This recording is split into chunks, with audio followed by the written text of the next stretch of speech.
BJP RSS के दलाल जब कहते हैं कि सनातन एक है, तो हमें भी मंदिर में जगह देना, हम भी मंदिर में बलि करेंगे और हड़िया पूजा करेंगे। जैसे आदिवासी हम अपने रूढ़िवादी परंपरा के हिसाब से जब पूजा पाठ करते हैं, हर मंदिर पर हम भी हड़िया चढ़ाएंगे, हर मंदिर पर हमें बलि देंगे। आदिवासी युवा या आदिवासी पुरुष कमजोर हुए हैं, कमान हमेशा महिलाओं ने संभाला है। उसका जीता जागता उदाहरण हर 12 साल में हमारे जली शिकार के रूप में होता है।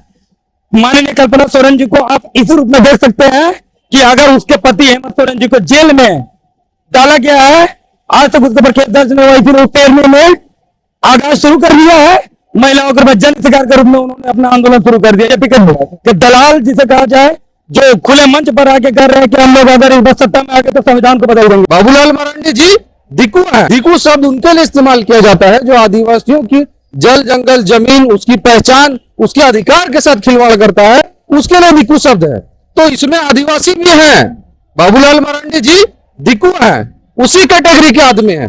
वो अपने राजनीतिक लाभ के लिए, उनका सपना रह गया मुख्यमंत्री बनने का, और उसी सपना को पूरा करने के लिए बस वो सारा चीज जो दिल्ली से उनको, जो नागपुर से जो उनको लिख के मिलता है, आगे मीडिया में बकते रहते हैं। हेमंत सोरेन जी हमारे यहाँ झारखंड के माटी के पुत्र है। भाजपा का एजेंडा है अपने कॉर्पोरेट मित्रों को कैसे लाभ देना और आदिवासियों को इस देश से कैसे खत्म करना। सुजीत भाई है हमारे साथ। यह जो बाइक आक्रोश रैली है, यह क्या है और इसका क्या मकसद है?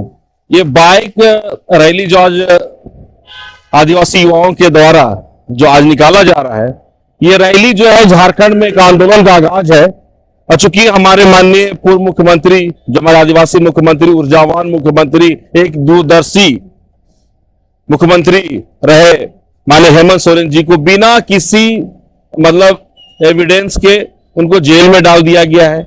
जांच पे जांच हो रही है, केस पे केस किया जा रहा है। ईडी जो है वो सिर्फ जांच कर रही है, जांच में क्या हो रहा है नहीं हो रहा है, ये जो है पूरे आदिवासी समाज को और झारखंड की जो जनता है उसको अंधकार में रखा जा रहा है।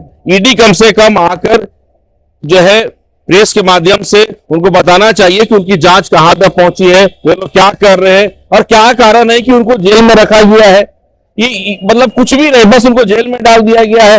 और उनको जो झारखंड की जो कह सकते हैं सक्रिय जो यहाँ की राजनीति है, उससे दूर करने का ये जो है काम जो है ईडी के माध्यम से और भारतीय जनता पार्टी के लोग जो है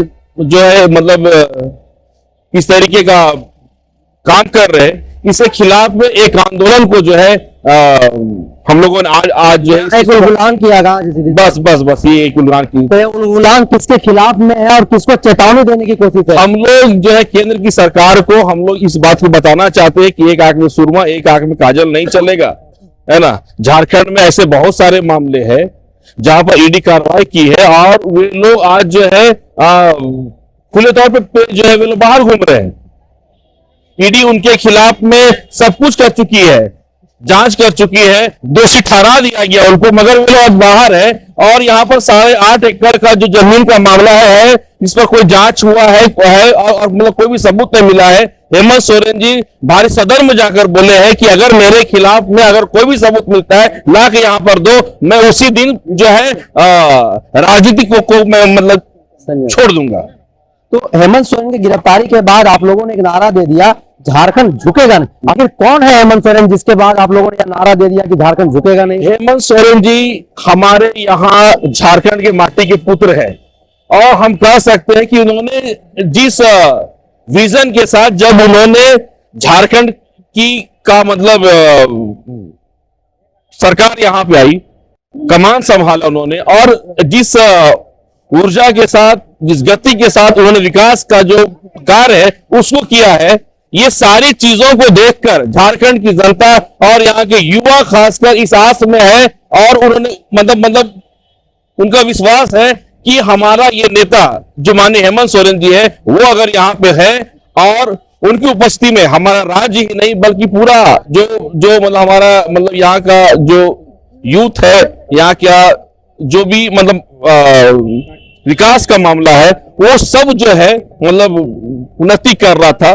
तो ये सारी चीजों को देखते हुए झारखंड की जनता उनको अपना नेता मान चुकी है और इसीलिए कहा गया है कि झारखंड झुकेगा नहीं। झारखंड झुकेगा नहीं। हमारे साथ IIM के छात्र हैं, किस तरह से देखते हैं यह जो सड़कों पर बाइक कूद रही है, सरना झंडा लगा हुआ है, हाथों में तख्तियां हैं, झारखंड झुकेगा नहीं, हेमंत सोरेन जिंदाबाद, नरेंद्र मोदी मुर्दाबाद, भारतीय जनता पार्टी मुर्दाबाद। आखिर क्या संदेश देने की कोशिश है और किसे चेतावनी देने की बात कही जा रही है?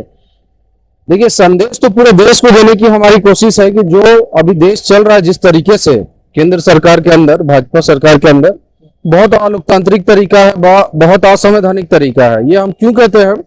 क्योंकि एक हेमंत बिश्व शर्मा जो भाजपा से हाथ मिला लेते हैं, उनका सारा पाप धुल जाता है और वो लोकतंत्र के जो वैधानिक पद है उसमें बैठ के एक राज्य के मुखिया बन के काम कर रहे होते हैं। और एक हेमंत सोरेन जो यहाँ के माटी पुत्र हैं, जो भाजपा के साथ हाथ नहीं मिलाते हैं, जो समझौता नहीं करते हैं, उनको जेल जाना पड़ता है।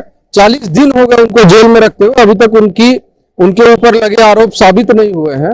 तो ये क्या तरीका है कि आप बिना किसी के ऊपर बिना आरोप को साबित किए आप उसको अनिश्चित काल तक जेल में रखिएगा? ये बहुत ही गलत तरीका है और इसी का विरोध हम लोगों को, या तो अगर आपके पास साक्ष्य है आप उनको जेल में डालिए, साक्ष्य नहीं है तो उनको बरी कीजिए। इसी अन्याय के खिलाफ जो आज भाजपा दोहरा मापदंड अपना रही है, उसी के खिलाफ हेमंत सोरेन जी ने जंग छेड़ा। जिस तरह से आजादी की लड़ाई के लिए सुभाष चंद्र बोस जी ने, नेताजी ने एक नारा दिया था, तुम मुझे खून दो मैं तुम्हें आजादी दूंगा। हेमंत सोरेन जी ने भी पूरे देश के अलोकतांत्रिक व्यवस्था को, लोकतंत्र के दुश्मनों को ललकारा है और कहा है तुम मुझे वोट दो मैं तुम्हें आजादी दिलाऊंगा। पूरे देश को, पूरे लोकतांत्रिक लोगों को एकजुट करने की कोशिश की है, एक मैसेज दिया है अपनी गिरफ्तारी के द्वारा। तो इसी मैसेज को स्वीकार करते हुए सभी युवा पूरे देशवासियों को जगाने के लिए ये रैली कर रहे हैं। आप लोग कह रहे हैं कि हेमंत सोरेन झारखंड का स्वाभिमान है, सम्मान है, तो वैसे में बाबूलाल मरांडी और ऐसे कई नेता भाजपा में हैं, वो लोग इस बात को स्वीकार क्यों नहीं कर रहे हैं और लगातार जो है कहीं ना कहीं खिलाफ में बातें कर रहे हैं, विरोध में बात कर रहे हैं? आखिर वो क्या है फिर? देखिए, आप आदिवासी समुदाय में जाइएगा, उनसे बात कीजिएगा तो एक शब्द बहुत प्रचलित है, दिकू शब्द, जिसको बहुत बार संबोधित करते हैं आदिवासी लोग जिस शब्द से किसी को, तो उसका मतलब छोटा सा समझा देते हैं, आपको समझ में आ जाएगा कि बाबूलाल मरांडी जी का चरित्र क्या है। दिकू शब्द सिर्फ, जैसे लोग बोलते हैं कि गैर आदिवासी जो है उनके लिए दिकू शब्द का प्रयोग किया जाता है, ये नहीं है, ये गलत है। दिकू शब्द उनके लिए इस्तेमाल किया जाता है जो आदिवासियों की जल जंगल जमीन, उसकी पहचान, उसके अधिकार के साथ खिलवाड़ करता है, उसके लिए दिकू शब्द है। तो इसमें आदिवासी भी हैं, बाबूलाल मरांडी जी दिकू हैं, उसी कैटेगरी के आदमी हैं। वो अपने राजनीतिक लाभ के लिए, उनका सपना रह गया मुख्यमंत्री बनने का, और उसी सपना को पूरा करने के लिए बस वो सारा चीज जो दिल्ली से उनको, जो नागपुर से जो उनको लिख के मिलता है, आगे मीडिया में बकते रहते हैं। उनका कोई महत्व नहीं है आज के समय में आदिवासी समाज के समय। हेमंत सोरेन की गिरफ्तारी के बाद अब कल्पना सोरेन राजनीति में कदम रख चुकी है और हर को संभाल रही है। किस तरह से झारखंड के युवा इसको देखते हैं? झारखंड की जो राजनीति है अभी बहुत अच्छी करवट ली है इसने। अभी आप देखेंगे हमारे बीच में कई ऐसे लीडर आए, जैसे आप देखिएगा शिल्पी नेहा तिर्की जी, काफी यंग है, पढ़ी लिखी है, वेल एजुकेटेड है। उसी तरह अभी हमारे बीच में कल्पना सोरेन मैडम है जो वेल एजुकेटेड है, जिनको कोई बेवकूफ नहीं बना सकता है और जो हर तरह के चालाकी को मात देने में सक्षम है। तो इस चीज को देखते हुए हम युवाओं में बहुत अच्छा जोश जगा है और हम लोग समझते हैं आज सही हाथों में राज्य है और जो कल्पना सोरेन मैम के नेतृत्व में राज्य की एक परिकल्पना होगी। कल्पना जी के हाथों राज्य की कल्पना को साकार करना है। इसी परिकल्पना के लिए हम युवा से एकत्रित हो रहे हैं और आप लोग कह रहे हैं कि भाजपा आदिवासियों के ऊपर अत्याचार शोषण कर रही है, लगातार उसके अस्मिता को मिटाने की कोशिश कर रही है। कैसे? उदाहरण के लिए आप देख लीजिए, जो पिछले 5 साल का कार्यकाल था भाजपा का, अभी के भी बहुत सारे उदाहरण है, लेकिन पिछला 5 साल का कार्यकाल झारखंड में रघुवर दास जी का था, उस पर हम थोड़ा सा लेना चाहिए उदाहरण।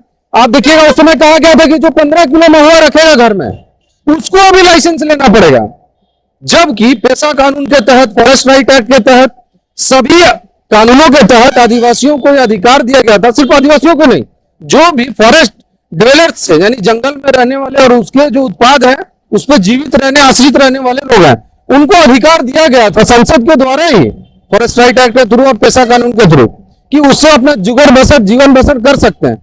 लेकिन भाजपा जैसी नीच पार्टी का इतने छोटे से, मतलब बहुत सारे एग्जाम्पल है, छोटा सा चीज क्यों लिया महुआ का, क्योंकि इसके ऊपर गांव का रूरल इकोनॉमी जो हर एक घर का है वो डिपेंड करता है। उसी महुआ को लोग सुखाते हैं, जमा करके रखते हैं और धान रोपनी से पहले बेच के रोपा बिड़ा के लिए पैसा लाते हैं, तब साल भर खाने के लिए चावल उगाते हैं।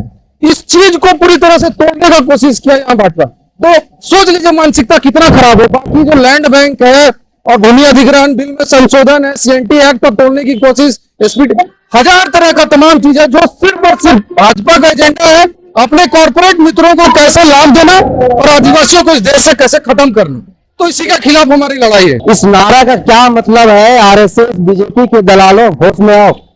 आज पूरे रांची में, सिर्फ रांची में, पूरे झारखंड में, और सिर्फ झारखंड में, पूरे भारत में बीजेपी और आरएसएस जिस तरह से हावी है, बाकी संविधान तक को खत्म करने पे वो लोग पीछे पड़े हुए हैं।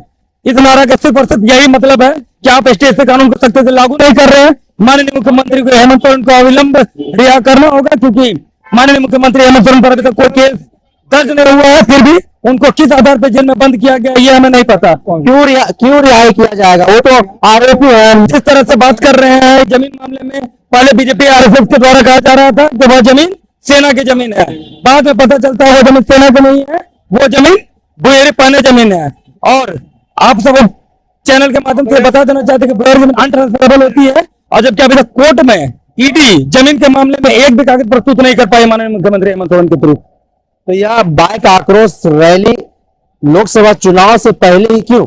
यह आक्रोश रैली लोकसभा चुनाव से पहले इसलिए है क्योंकि बीजेपी के, आपने देखा होगा कि बीजेपी के दलाल जिसे कहा जाए, जो खुले मंच पर आके कर रहे हैं कि हम लोग अगर इस बार सत्ता में आगे तो संविधान को बदल देंगे। इसलिए हम आदिवासी युवा और बहुत सारे लोग आज लोकसभा चुनाव से पहले निकले हैं और अपनी आवाज को हमारे लोगों तक पहुंचाना चाहते हैं कि अभी समय बाकी है, लोकसभा चुनाव में बीजेपी को मुंहतोड़ जवाब देना है, क्योंकि अगर बीजेपी सत्ता में आ जाएगी तो आदिवासियों के अस्तित्व और मुझे लगता है पूरे संविधान को खतरा है इससे।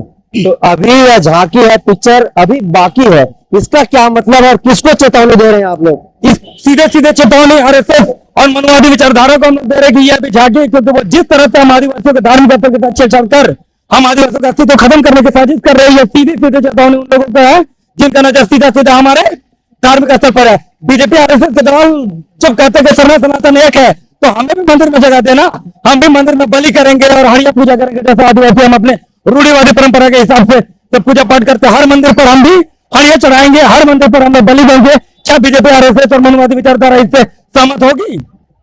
हम आपके चैनल के माध्यम से यही बताना चाहते हैं कि आदिवासी शांत है, उसको शांत रहने दे, नहीं तो जैसा हमारा नारा है, अब पिक्चर अभी बाकी है और झारखंड झुकेगा नहीं। और हमारे अगुआ मुख्यमंत्री हेमंत सोरेन को रिहा करना, क्योंकि आप देख रहे हैं कि जब हेमंत सोरेन के जैसे लोग राज्य में, देश में सुरक्षित नहीं है, तो वो ऐसे आदिवासी कहां सुरक्षित रहेंगे जो हमारे जंगल देहात पे आते हैं। जंगल देहात में तो क्या यह झारखंड मुक्ति मोर्चा के द्वारा प्रायोजित आक्रोश बाइक रैली है या फिर आदिवासी संगठनों के द्वारा आयोजित है?